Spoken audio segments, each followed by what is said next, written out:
भगवत गीता केवल एक धार्मिक ग्रंथ नहीं बल्कि जीवन का एक मार्गदर्शक ग्रंथ है। यह महाभारत के युद्ध भूमि में अर्जुन और श्री कृष्ण के संवाद के रूप में व्यक्त की गई एक दिव्य शिक्षा है, जो आज भी मानवता के लिए उतनी ही प्रासंगिक है जितनी सहस्त्रों वर्ष पूर्व थी। गीता हमें जीवन के प्रत्येक मोड़ पर सही निर्णय लेने, कर्तव्य का पालन करने और आत्मा की शुद्धता की ओर बढ़ने की प्रेरणा देती है। इसमें छिपे ज्ञान के बीच आत्मिक जागृति, कर्मयोग, भक्ति और ज्ञान का समन्वय है।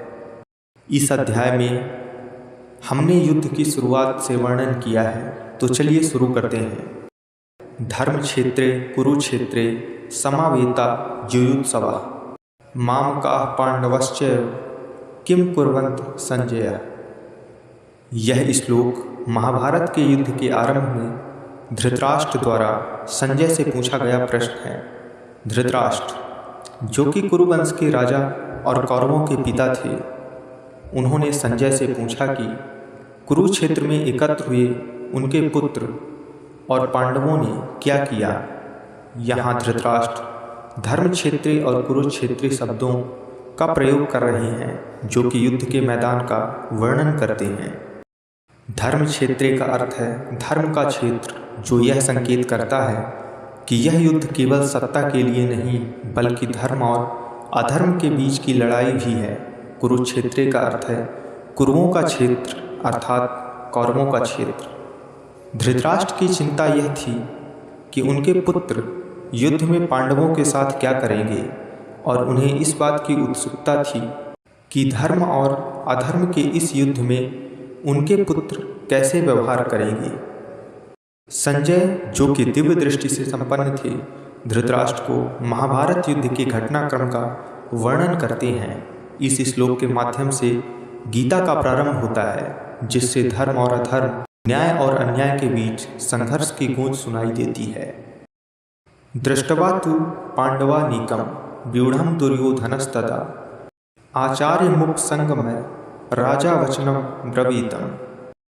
इस श्लोक में महाभारत युद्ध के प्रारंभिक दृश्य का वर्णन किया गया है, जब कौरवों के सेनापति दुर्योधन ने पांडवों की सेना को युद्ध के लिए सुसज्जित और व्यवस्थित देखा तो वह अपने गुरु द्रोणाचार्य के पास गए। दुर्योधन के इस कार्य से उसकी मानसिक स्थिति और भावनाओं का पता चलता है। वह पांडवों की सेना को देखकर चिंतित और थोड़ा भयभीत था, क्योंकि उसे समझ आ रहा था कि यह युद्ध इतना आसान नहीं होगा।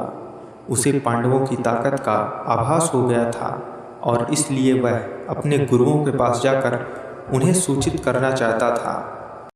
इस प्रकार यह श्लोक महाभारत के युद्ध के प्रारंभिक क्षणों में कौरवों की मानसिकता और दुर्योधन के भीतर चल रही भावनात्मक उथल पुथल को उजागर करता है। पश्यताम पांडुपुत्राणाम माचार्य महंती चमूवम व्यूढ़म द्रुपद पुत्रेण तब शिष्येण धीमता। इस श्लोक में दुर्योधन की चिंता और पांडवों की सेना के प्रति उसकी गंभीर स्पष्टता होती है। वह अपने गुरु द्रोणाचार्य का ध्यान इस ओर आकर्षित करना चाहता है कि पांडवों की सेना को एक सक्षम और बुद्धिमान योद्धा द्वारा व्यवस्थित किया गया है।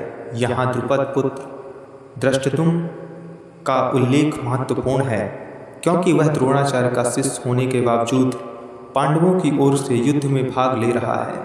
यह दुर्योधन के मन में असुरक्षा और संदेह उत्पन्न करता है, क्योंकि उसे अपने ही गुरु के शिष्य द्वारा सजाई गई सेना का सामना करना है। दुर्योधन की यह प्रतिक्रिया दर्शाती है कि युद्ध की स्थिति ने उसके मन में बेचैनी और भविष्य की अनिश्चितता को जन्म दिया है। वह जानता है कि पांडवों की सेना में न केवल संख्या में बल है, बल्कि उनकी संरचना और नेतृत्व भी सामर्थ्य है। इस प्रकार यह श्लोक महाभारत युद्ध के प्रारंभिक मनोवैज्ञानिक तनाव को दर्शाता है, जहाँ दुर्योधन की चिंता और सावधानी स्पष्ट रूप से उभर कर सामने आती है। अत्र सूरा महेशवासा भीम अर्जुन समायुद्धि युयुधानो विराटश्च द्रुपदश्च महारथा। इस श्लोक में धृतराष्ट्र के पुत्र दुर्योधन अपनी सेना का वर्णन करते हुए गुरु द्रोणाचार्य को सूचित करता है। वह कहता है कि उसकी सेना में भी अनेक शक्तिशाली योद्धा मौजूद हैं, जो युद्धभूमि में भीम और अर्जुन की तरह पराक्रमी हैं। दुर्योधन अपने आत्मविश्वास को दर्शाते हुए यह बताता है कि उसकी सेना भी उतनी ही सशक्त और तैयार है जितनी कि पांडवों की सेना। महेशवासा, इसका अर्थ है महान धनुर्धारी। यह विशेषण उन योद्धाओं के लिए प्रयोग किया गया है जो धनुष बाण चलाने में अत्यधिक निपुण हैं। भीमार्जुन समा युद्धि, इसका अर्थ है युद्ध में भीम और अर्जुन के समान। यह योद्धाओं की वीरता और युद्ध कौशल की तुलना पांडवों के प्रमुख योद्धाओं भीम और अर्जुन से की जा रही है, जो अपनी अपार शक्ति और युद्ध कौशल के लिए प्रसिद्ध थे। विराट, मत्स्य देश के राजा और पांडवों के अज्ञातवास के समय उनके रक्षक विराट भी एक महत्वपूर्ण महारथी थे। द्रुपद, पंचाल के राजा और द्रौपदी के पिता, वह भी एक शक्तिशाली योद्धा और द्रोणाचार्य के पूर्व मित्र थे। दुर्योधन इस श्लोक में अपने योद्धाओं की वीरता को दर्शाने का प्रयास कर रहे हैं ताकि वे अपने गुरु द्रोणाचार्य को आश्वस्त कर सकें कि उनकी सेना युद्ध के लिए पूरी तरह तैयार है। इस श्लोक से यह भी स्पष्ट होता है कि दुर्योधन ने अपने योद्धाओं की क्षमता को पहचाना और उन्हें प्रेरित करने का प्रयास किया। यह श्लोक महाभारत के युद्ध की भव्यता और उसमें भाग लेने वाले महान योद्धाओं की शक्ति को प्रदर्शित करता है, जो एक विशाल और निर्णायक युद्ध के लिए तैयार हो रहे हैं। धृष्टकेतुश्च चेकितानः काशीराजश्च वीर्यवान् पुरोजित कुंती भोजश्च सव्यश्च नरपुंडवः।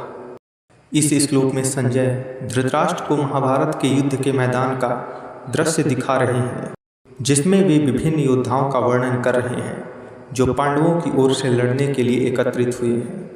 धृष्टकेतु, यह चेदी देश के राजा थे और एक वीर योद्धा थे। वे पांडवों के पक्ष में युद्ध कर रहे थे। चेकितान, ये वृष्ण वंश के थे और श्री कृष्ण के मित्र थे। चेकितान एक महान योद्धा थे और पांडवों की सेना के प्रमुख सेना नायकों में से एक थे। काशी राजा, काशी के राजा जो अपने शौर्य और वीरता के लिए प्रसिद्ध थे, वे पांडवों के समर्थन में खड़े थे। पुरोजित और कुंती भोज, ये दोनों पांडव की माता कुंती के भाई थे, इसलिए वे पांडवों के मामा थे। उन्होंने अपने भांजों का समर्थन करने का निश्चय किया था। सव्य, ये एक प्रतिष्ठित और आदरणीय राजा थे जो अपनी नीतियों और धार्मिकता के लिए प्रसिद्ध थे। वे भी पांडवों की सेना में शामिल थे। इस श्लोक में वर्णित सभी योद्धा महान पराक्रमी और साहसी थे और पांडवों के प्रति उनकी निष्ठा और समर्थन उन्हें धर्म युद्ध में विशेष महत्व प्रदान करता है। ये योद्धा महाभारत के युद्ध में महत्वपूर्ण भूमिका निभाने वाले थे।